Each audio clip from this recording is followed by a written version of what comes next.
ñu am mbégte ak kontante di fi daje chaque vendredi pour wax ak waa consulat ñu jox nit ñi jox sénégalais lii ñu moom muy seen carte d'identité moo ñu fi tax a daje tey di ko def chaque ajjuma tey nag mu doon ajjuma bu si mujj.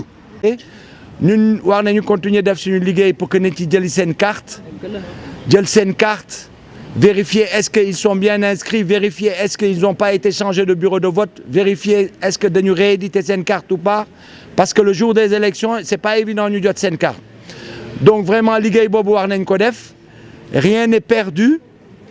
Macky Sall la bañ nag élection yi sur pas mal de points mais comme je vous ai dit dañuy bàyyi jooytu bi léegi la situation elle est telle quelle hein il faut y aller comme ça ku bëggul dem nga bañ dem rek mais on ne peut rien changer comme ça léegi il faut se battre donc ce qu'il faudrait c'est que les différents blocs s'organisent un peu mieux man je pensais que aujourd'hui suñu mënoon mutualiser suñu forces yi avec les blocs c'est-à-dire am benn lieu bu nga xam ne dañuy commencer à recenser toutes les personnes qui ont des problèmes à retrouver leur carte ou bien à connaître leur bureau de vote ñu dimbali leen.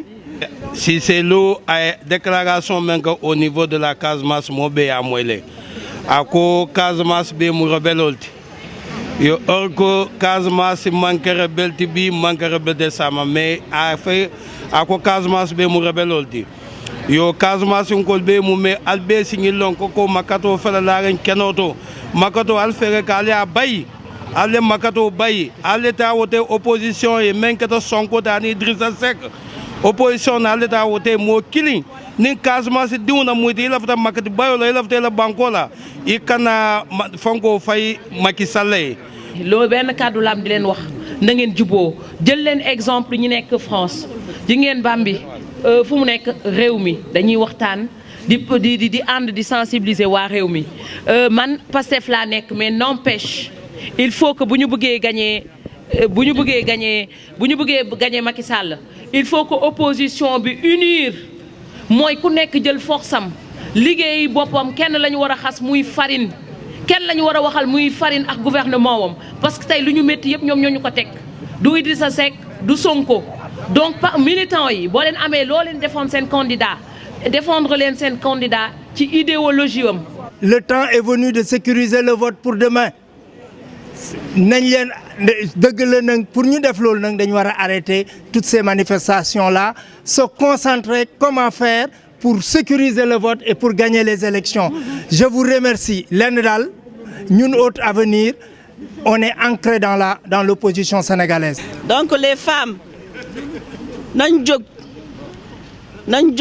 opposition benn la opposition du Sonko Idi Sonko benn lañu donc donnons-nous la main pour vraiment faire dégager Macky Sall parce que bu ñu deful loolu ils feront tout pour nous séparer parce que en ce moment-là ils ont peur parce que fi mu ne nii gis nañ Idi il a du poids Sonko il a du poids ils sont deux contre lui là. Quand une nation est blessée et que vous êtes les dignes fils de cette nation, il vous reste quoi?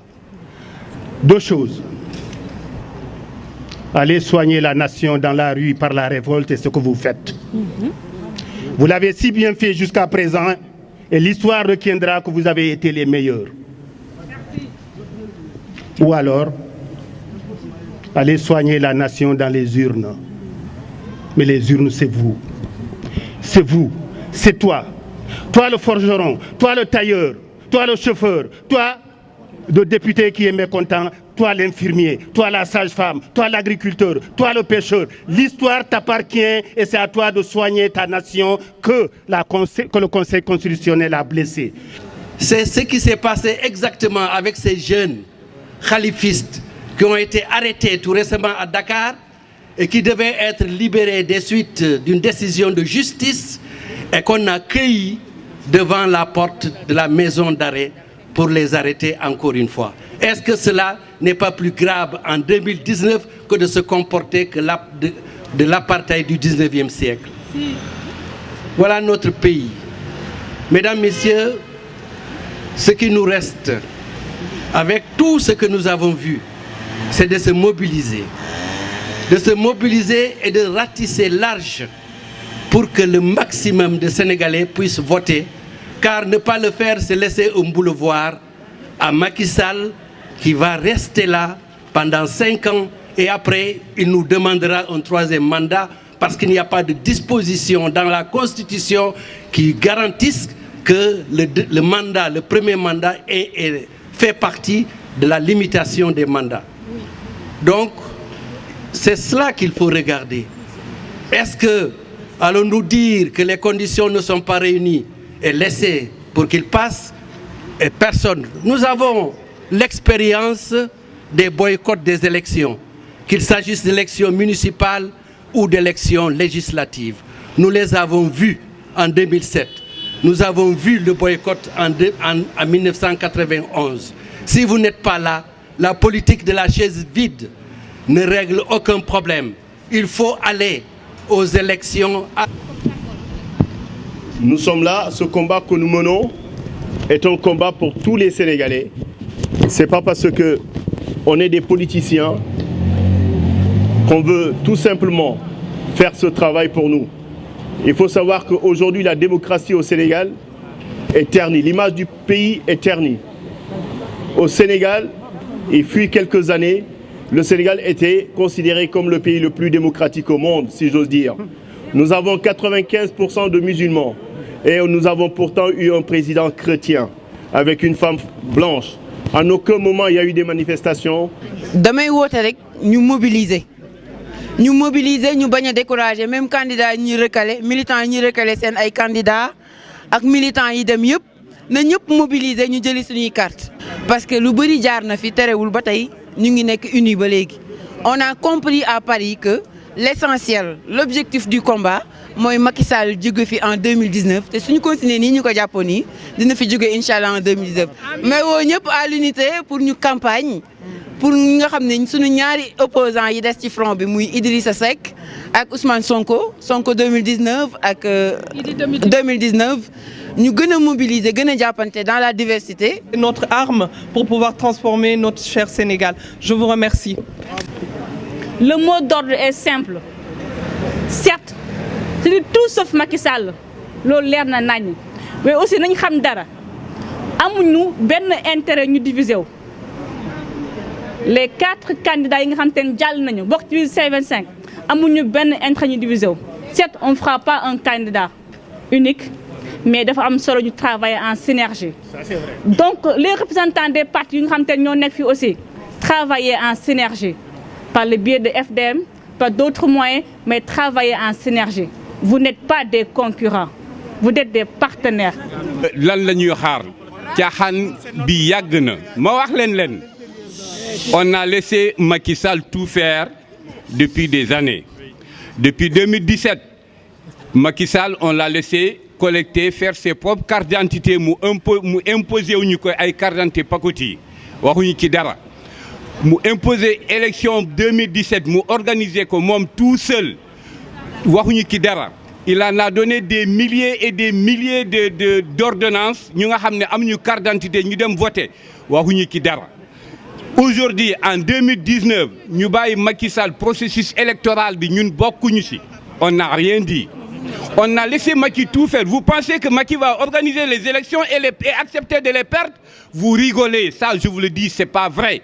Parce que Macky, avec tout ce qu'il a fait, il a empêché les candidats qui sont plus sénégalais que lui, Karim Wade bokul, Khalifa Sall bokul, Moudef tout ce qu'il a voulu. Et Macky Sall, Moussoul Am Daraki Kanamam. Vous pensez qu'aujourd'hui, Macky va accepter de perdre ces élections-là? Celui qui croit ça, c'est pas vrai.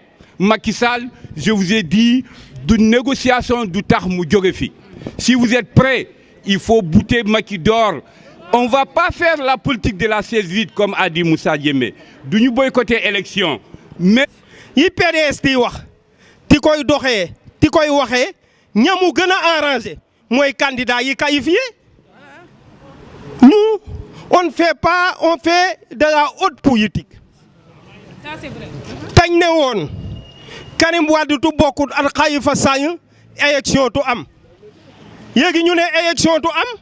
ñu ne déedéet nañu rangé wu pour que élection am ñu dem Macky Sall yi sàcc carte gi dëpp ko gagné ñu dem toogaat yi jooy ñu ne tuñ ko def Cette fois-ci, ça ne sera pas comme les élections législatives. On impose à Macky Sall la transparence.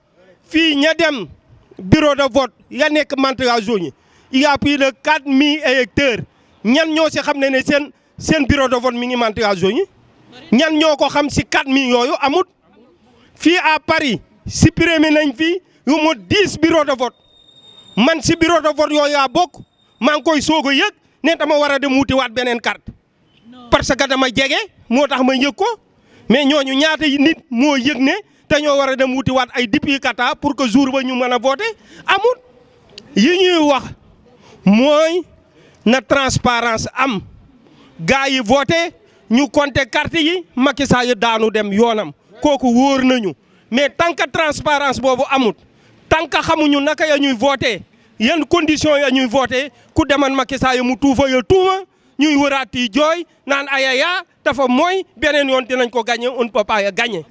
parce que boo leen xoolee li ngeen fi dégg yëpp ay xalaat yu wuute la dans la bonne ambiance kenn xeexu fi kenn ŋàññantewu fi même bu baat yi jógee sax toujours day finir dans la bonne humeur te loolu mooy démocratie ñun loolu la ñu bëggee ñu téye ko suñu réew.